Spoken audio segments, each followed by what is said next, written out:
Olgar Laszlo. Bring up genius. This book of mine appeared in Hungarian in 1989. In it I described and summarized my psychological and pedagogical experiments regarding my daughters and my 15-year educational experience. I do not present a prescription, merely a point of view. I do not wish to exhort anyone to raise a genius. I wish to demonstrate that it is possible.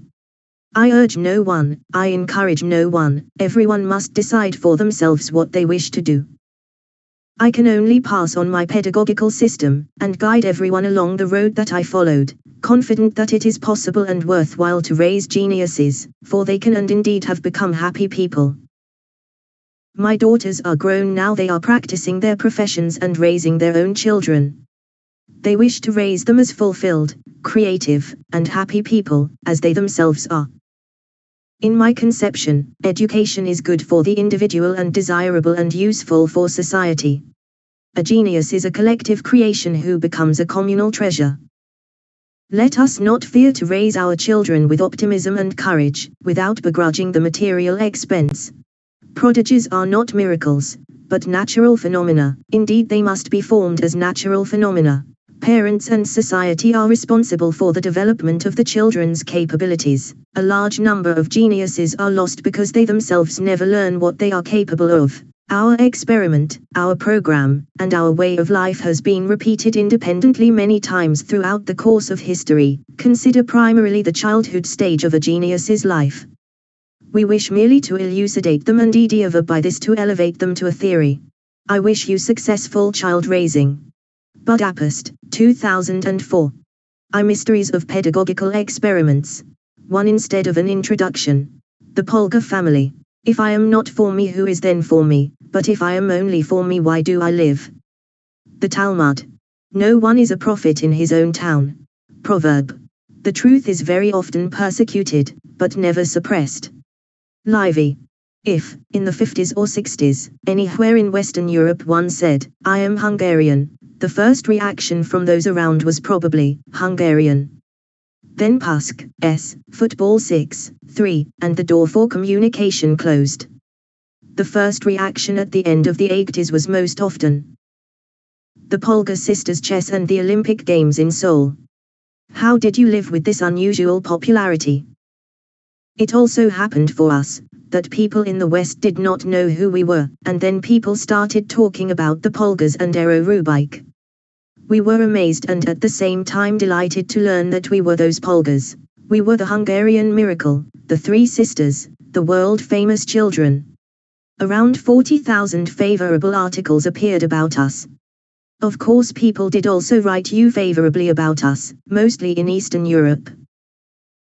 Ill will is not always masked behind reservations and doubts. Didn't people think that you treated your children like chess pieces or marionettes?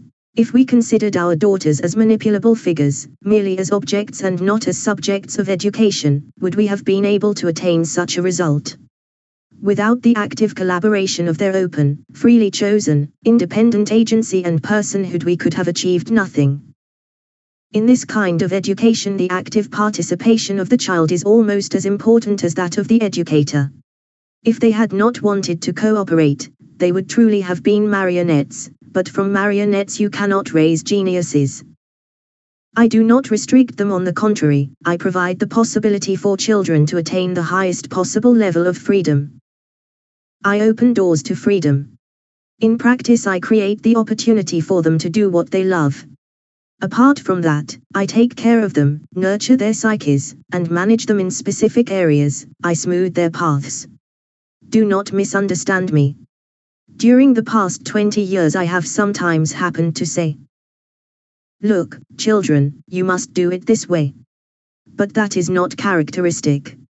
It makes up a maximum of 1%, we almost always discussed everything communally, and let them decide. Of course they are not marionettes. In a traditional school children are certainly marionettes to some degree. One wakes them early and sends them to school, where during class time they are pulled and pushed arbitrarily by teachers and their peers. There is much truth in that. Thus it happens that a 6-year-old child joyfully crosses the threshold of the school in September, but by Christmas does not retain much of that joy.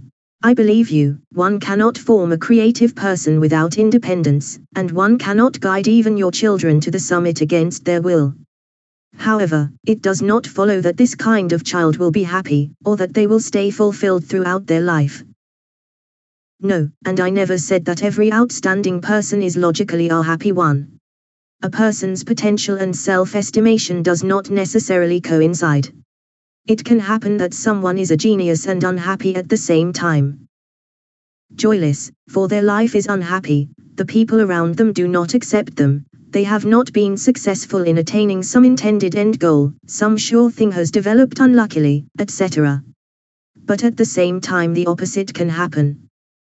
In that case the people around them accept them, and they are satisfied with themselves. They can establish a surplus in their life, for they are useful for their fellows and attain success. Then out of that springs happiness. It is not by chance that asking a difficult person if they would order their life the same way over again we most often receive the answer yes. Indeed this could not be otherwise, geniuses are at least as happy as other people. I do not assert that the way to genius leads necessarily to happiness, but indeed that it is more likely to than other ways. As it concretely concerns my daughters, they confirm thank God this last assertion. Those who think otherwise do not seem to have enough information, or maybe are envious or jealous. My daughters are in fact fulfilled, joyful, happy people.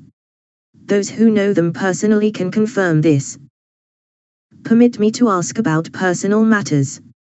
What kind of viewpoint on life, or world view, do you have? In 1968 or 69, around the age of 22 to 23, I joined the Communist Party, and at 35, around 1981, I left chiefly as a result of my conflict with the Hungarian Chess Association. My problems were not primarily with the theory of Marxism, although I did not agree about many matters. For example, I did not agree with the fact that they constructed neither their movement nor society in a democratic way. I also did not agree with their educational practice and that they in fact condemned special education for the gifted or elite. I did not agree that they neglected education for the politically gifted or elite. I also did not agree that they did not replace inappropriate and elderly leaders with younger, more capable people. As concerns my view of life, I have worked 15 hours a day since I was 14. For me, quality is the main thing. I wish to do everything always at the highest level. Mediocrity, the orientation to the middle, I refuse out of principle. I strive for the summit despite obstacles, obeying the admonition of Michel de Montaigne. In a great storm, sailors in ancient times invoked Neptune, O God. You will save or destroy me according to your will. But whatever you will, I will steer my ship as necessary.